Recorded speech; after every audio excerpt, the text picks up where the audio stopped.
Hello. It's not just hello. Where are you? What do you think you're doing? This is beyond a joke. Robert's voice was shaking on the phone. He seemed extremely angry. What?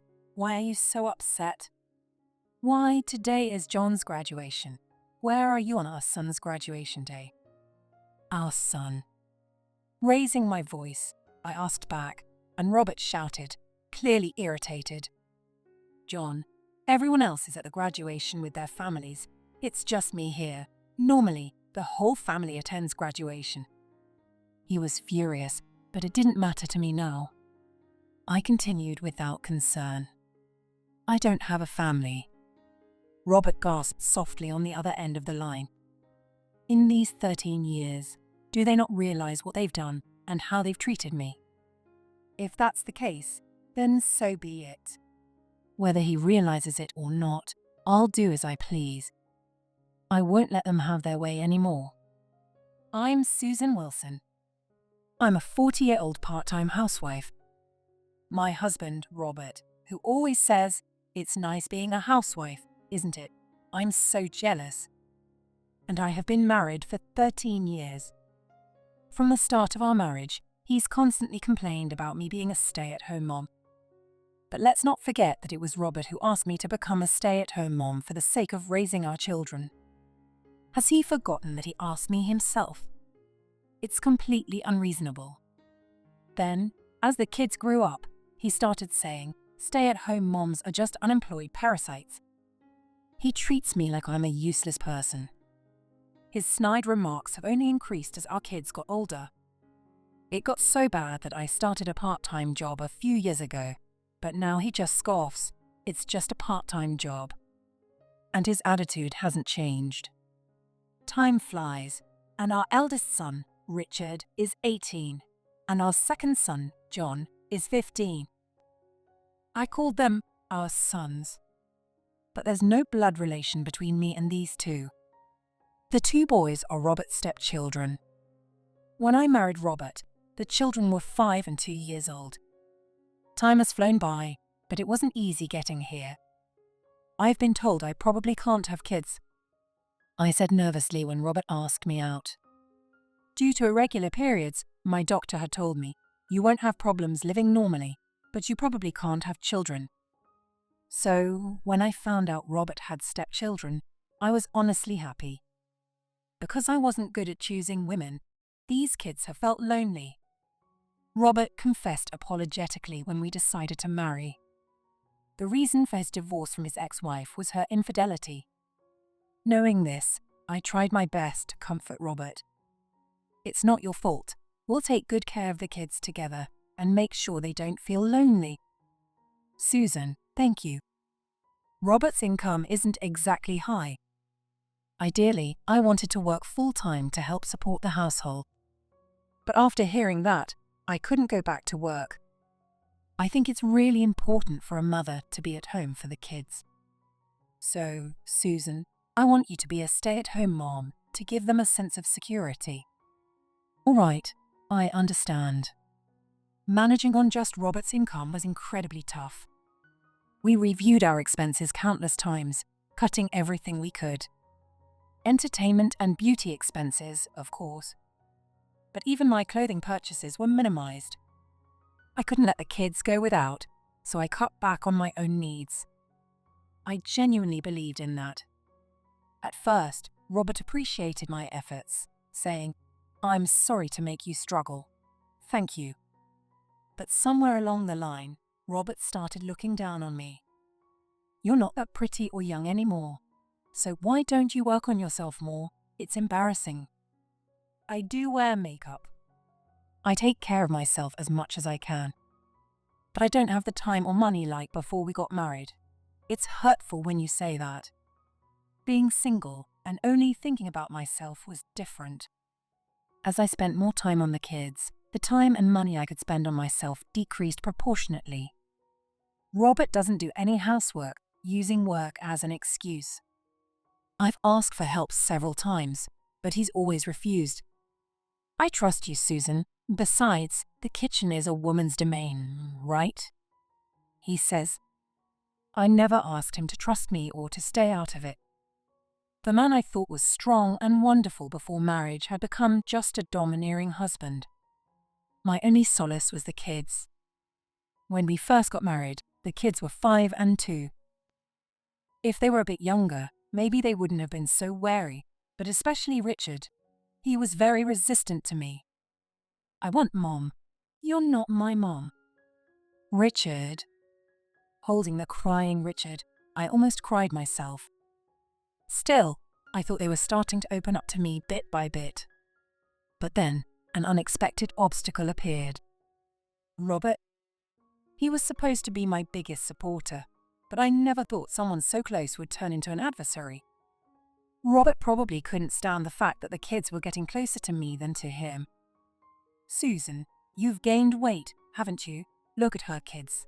That flabby body is proof she can't take care of herself. Don't end up like her, all right? It's a good thing you're not related by blood. He would insult my appearance endlessly. A person is done when they stop caring about their looks. Susan doesn't have a job, so she doesn't meet people, and she's lost all sense of self-care. Don't end up like her, okay? I couldn't stay silent after hearing that. Hey, can I say something? It's one thing to think that, or even to tell me privately, but don't insult me in front of the kids. It wasn't just that it made me feel terrible. I was genuinely worried that the kids might pick up Robert's behavior. Children absorb everything, good or bad. I didn't want them to see their father, even if only by marriage, looking down on their mother with such glee. What's that supposed to mean? You're just upset because I hit a nerve. Don't use the kids as an excuse. Of course, it hurts to hear that, but more than that, I'm really concerned about the kids' future. Shut up. Don't blame others. What I'm saying isn't an insult, it's just the truth. It's ridiculous to say we can't speak the truth. Even though I tried to calmly explain my reasons, Robert got furious and wouldn't listen anymore. Instead, his insults towards me escalated. Also, whenever I tried to discipline the kids, Robert almost always butted in. Hey, Richard. Look here, there are still some grains of rice left in your bowl.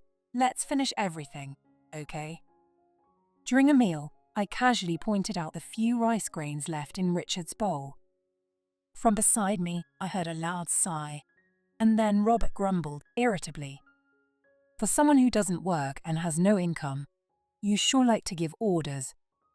It was the same old pattern. Robert looked to Richard and John for agreement, tilting his head and saying, "Right." It's not. I'm not nagging. I'm just teaching them manners so they won't have trouble in the future. Huh, you're going out of your way to teach someone else's kids. That's commendable. I felt my face flush with anger. How could he say such things in front of the young children? I was so shocked I couldn't find the right words. I felt pathetic. From that day on, I tried to avoid clashing with Robert and started watching his moods. I didn't want the kids to see us arguing. Robert is easy to read. As long as I flatter him, he's in a good mood. I knew this was the wrong approach, but I couldn't think of any other way. Divorce would be the simplest solution, but what would happen to Richard and John? I couldn't abandon them. So, I prioritized keeping things peaceful as much as I could.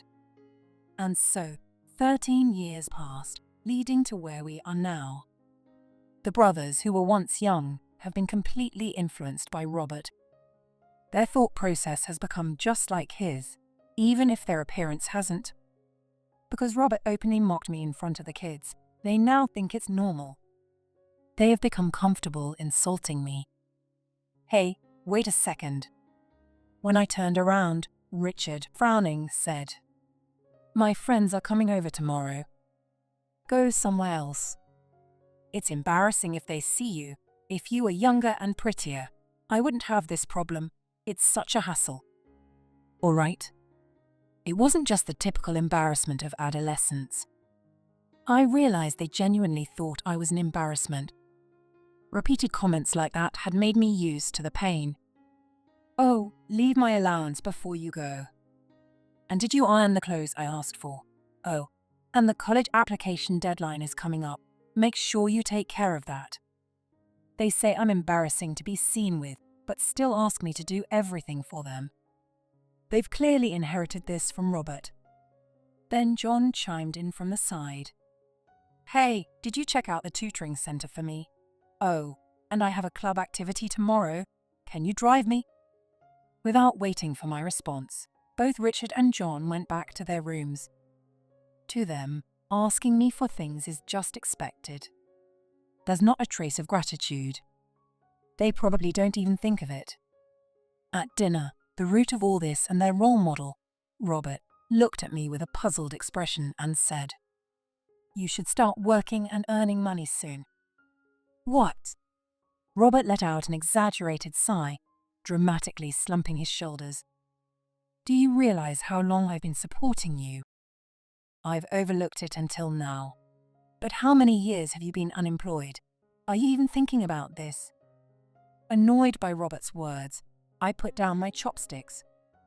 I'm not unemployed. I've been working part-time since John started elementary school. That's right. When the kids were young, I was a stay-at-home mom to take care of them. But once John started elementary school, I began working part-time in the mornings. Even though I started working part-time, John often got sick, and each time I had to ask for time off from work. When I had to take a whole week off, I finally asked Robert if he could watch John for at least one day. Can you watch John for half a day? Just one day, please. I thought he could take over for just one day since I had been the one taking time off until now. But his response was utterly irresponsible. What? No way. I'm busy with work. You should know that. It's impossible. Why should I do it? Robert being busy with work implied that he didn't consider my part-time job as real work. Since that time, I understood how little Robert valued my part-time job, but I still couldn't stand being treated as if I were unemployed. Even though it's within the dependence allowance, I'm still working. I earn $800 a month. When I protested the unemployed remark, not only Robert, but also Richard and John started laughing. You say that so proudly, $800. That's so pathetic. Exactly, and you act like you're hot stuff. That takes some nerve. Robert, feeling victorious, flared his nostrils with pride. Exactly, as the kids said. These two don't need much care anymore, so you should start contributing more to the household. You're the only one not related by blood. At this rate, you won't be recognized as part of the family. Watching the three of them laugh together, something inside me finally broke. That's it. I can't take it anymore. For my own sake, I can't keep doing this. I'll leave after fulfilling my final obligation. I made a firm vow that day. John's graduating from middle school tomorrow. It's such a relief to be done with mandatory education. A few months after I made my decision, Richard is heading to college, and John will have his middle school graduation ceremony tomorrow. That night, after the kids had gone back to their rooms, I was washing dishes while Robert happily drank beer behind me. Honestly, before I married you, I was really in a tough spot. I didn't know what to do. Robert said, feeling chatty from the alcohol. My mom said she couldn't take care of Richard and John anymore. I was thinking I'd have to put them in a facility, but then I got married to you just in time. I'm really lucky, right? I had vaguely heard about this from my mother-in-law shortly after we got married. Robert had taken custody of the kids, but left most of the childcare to his mother. For her, approaching 60, taking care of two young children was physically demanding. Eventually, she told Robert to take responsibility himself. That's when our marriage was arranged. Really, I was just a convenient woman for you from beginning to end. I can't believe it. What? What's with the sulking? Don't start complaining now. When the kids are both working, let's go to a hot spring or something. That'll make you happy, right? I washed the dishes loudly on purpose, pretending not to hear him, and ignored Robert's words. When I finished washing, I sat across from him and poured him more beer. Here, drink up. Tomorrow is John's big graduation day, after all. Oh, that's right. Sometimes you can be thoughtful. Robert, looking delighted, kept drinking one glass after another, his face turning red. By the end, there were so many empty beer bottles and cans, I lost count. The next day, I was riding the train, feeling refreshed. By now, the graduation ceremony must have started. I muttered to myself, leisurely gazing out the train window. It's been a long time since I felt this peaceful. When I glanced at my phone, which was on silent mode, I saw an overwhelming number of missed calls. Most of them were from Robert. There were also a few from Richard. Judging by the number of calls, they must have been in a panic this morning. Normally, both Richard and John are early risers. Even without me waking them, they come downstairs on their own when it's time. So this morning, one of them must have woken up Robert, who would have been sleeping at the table. Out of kindness, I had left several alarm clocks around Robert. So, I don't think they would have overslept and been late for the graduation ceremony. Well, the real issue starts from there. I left the house with Robert's suit, tie, and socks for the ceremony all neatly stored in the closet. As a final act of mercy, I made sure everything was washed or dry cleaned. Normally, with everything prepared, one could get dressed without any problem. But Robert isn't normal. For the past 13 years, he has relied entirely on me, letting me take care of everything. He probably doesn't even know which suit is appropriate for a graduation ceremony. Most people would have prepared the night before. But Robert would never do that. Even if he got drunk or passed out, he always had me to clean up after him. I wonder how they felt when the person they depended on suddenly disappeared. I'm curious about their reactions. Were they frantic? Maybe they were furious. Either way, it doesn't matter to me now. After a while, the train reached my destination, and I got off with my luggage. As I passed through the ticket gate and turned off silent mode on my phone, it started ringing. It was a call from Robert. Hello. It's not just hello. Where are you? What do you think you're doing? This is beyond a joke. Robert's voice was shaking over the phone. What? Why are you so upset? Why, today is John's graduation. Where are you on our son's graduation day? Raising my voice, I asked back, and Robert shouted, clearly irritated.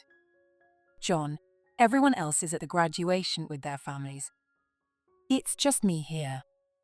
Normally, the whole family attends graduation. And you didn't even prepare the clothes. If my mom hadn't come, it would have been a disaster. I calmly replied to his complete misdirected anger. The fact that at your age, you still rely on your mother for such things is more of a disaster to me. What did you say? Robert snarled. He seemed furious, but that didn't matter to me now. I continued without concern. And what do you mean by family? What? I cut him off. I don't have a family. I heard Robert gasp on the other end of the line. In these 13 years, I've never felt like I was treated as part of your family. That's not true. What are you talking about? Eating, sleeping, and living together makes us a family. Being insulted for my appearance and weight, marked as an unemployed parasite, and treated like a servant. And now you call that family? What are you talking about? Are you crazy?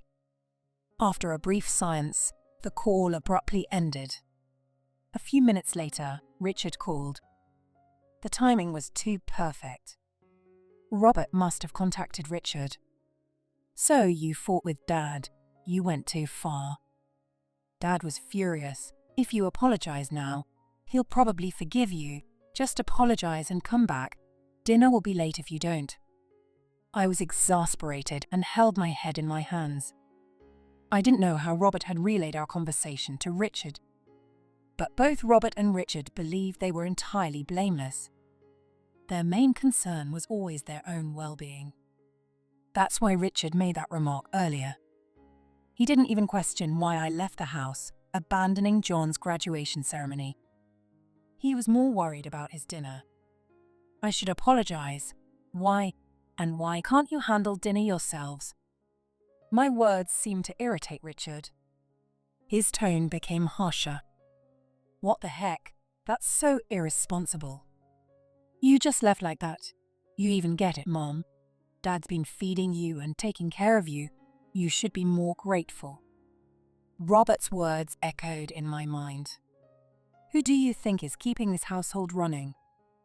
I'd heard that line countless times. Robert's constant remarks had apparently become ingrained in the kids like a curse. This is ridiculously outdated. Do they even realize how much they'll struggle in the future because of this? I sighed softly and said to Richard, "You and John are really just like Robert." What's that supposed to mean? Of course we are. We're his kids. Exactly so. You should be careful. You two are not suited for modern marriage. Richard responded with another confused "excuse me." Like Robert, he had no self-awareness. What? Just because you're upset, you're saying random things. Even his voice trembled when he was flustered, just like his father's.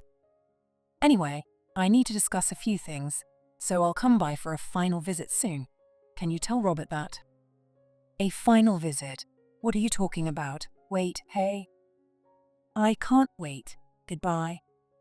Even after I hung up, the phone kept ringing, but I ignored it until it finally stopped. A month later, I visited Robert's house to settle things once and for all. When I rang the doorbell, Robert appeared with loud footsteps. "Susan, you came back. I knew you'd come back. I believed it." After a month, Robert looked somewhat haggard. His clothes were wrinkled and dirty, and his complexion was poor.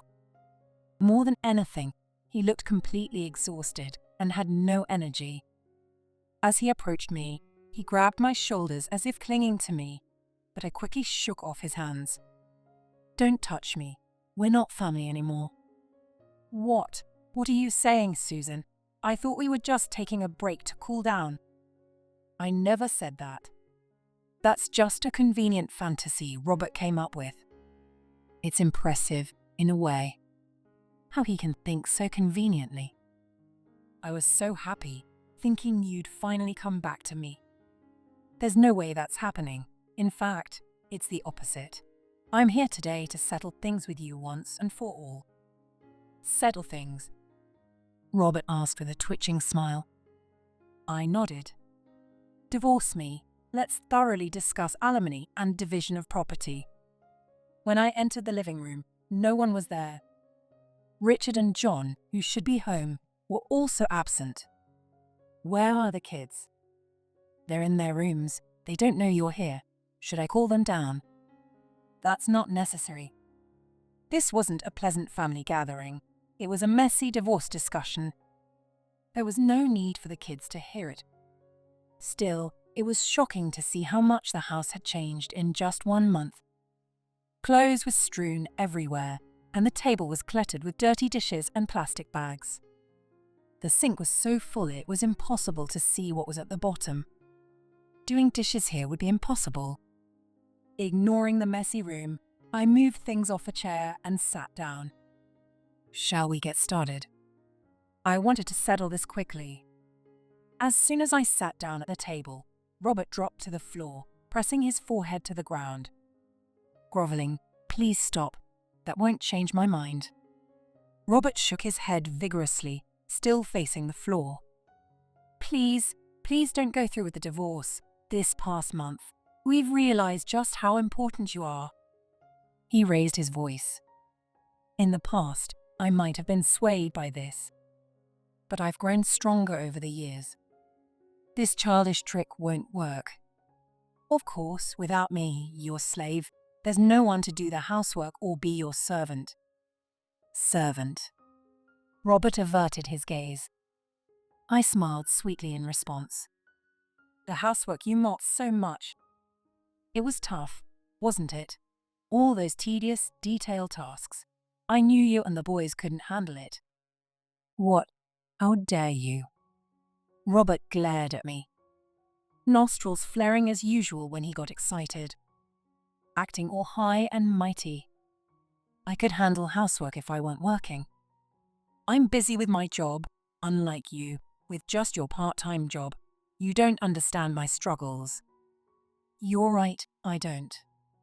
I have no interest in understanding the struggles of someone who dumps their kids on their new wife and cheats with another woman. What? Robert, who had been red with rage, turned pale. Cheating, what are you talking about? Did you really think I didn't know? I've known everything. Robert's lips trembled. You knew, but you acted normal all this time, and now you want a divorce. It was all for the kids. Since the doctor told me, I thought I'd never have children of my own. But by marrying Robert, I became a mother to Richard and John. Robert's cheating, his verbal abuse, and the kids' mocking attitudes. I can't count how many times I wanted to divorce and walk away. What kept me going was my love for those two when they were little. So, I decided to hang on at least until John finished middle school. No way. This can't be real. When I turned toward the voices, I saw Richard and John standing there, stunned. They looked even paler than Robert. Mom, I don't expect anything from you. I don't even want an apology, but from now on I won't be here. There's no one who will do things for you for free anymore. Richard and John looked uncomfortable and fell silent. I turned back to Robert. You're still cheating, aren't you? Well. His failure to deny it immediately was as good as an admission. If you agree to the divorce right now, I won't ask your partner for alimony. What? On the other hand, if you refuse, I'll go after her and even show up at your workplace. Which do you prefer? Robert sat in deep thought, sweat beading on his forehead and dripping to the floor. Are you really never coming back? He looked up at me, tears in his eyes. No, absolutely not. She can't do any housework. She doesn't even work. Even if I marry her, there's no benefit. Robert stammered, pleadingly. He still didn't understand the real problem. Benefit? What does that even mean? You need to understand that you shouldn't look for benefits in a family. What did you ever give me? All I remember is suffering. Eek, I'm sorry.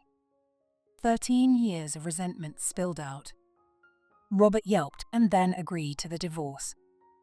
He filled out the divorce papers I brought without protest. The divorce was finalized without issue. As for the alimony, he agreed to pay it in installments. Incidentally, after the divorce, Robert was dumped by his affair partner. I was attracted to you because you were someone else's. Now that you're divorced, you're just a single old guy. Even Robert, usually full of self-esteem and confidence, was quite depressed by this. Being told by both his ex-wife and his affair partner that he had no benefit, or charm, was a significant shock. Even though it was the truth, he didn't want to admit it. This shock seemed to affect his work too, leading to frequent mistakes. The kids, both Richard and John, have somewhat changed. Richard, in particular, is trying hard to change. Apparently, he was harshly dumped by his first girlfriend, who said, I don't need a boyfriend as outdated as you. I'm at my limit with them and don't intend to get involved. But if they can change, I hope they succeed.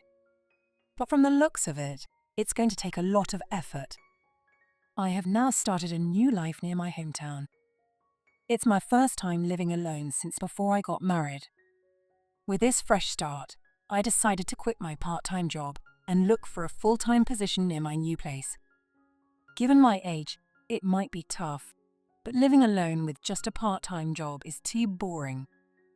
I realize now that I was probably overworking before, but having too much free time doesn't suit me either. If I can't find a full-time job, I might consider taking on multiple part-time jobs. Or maybe I'll find a new hobby. That's what I've been thinking lately.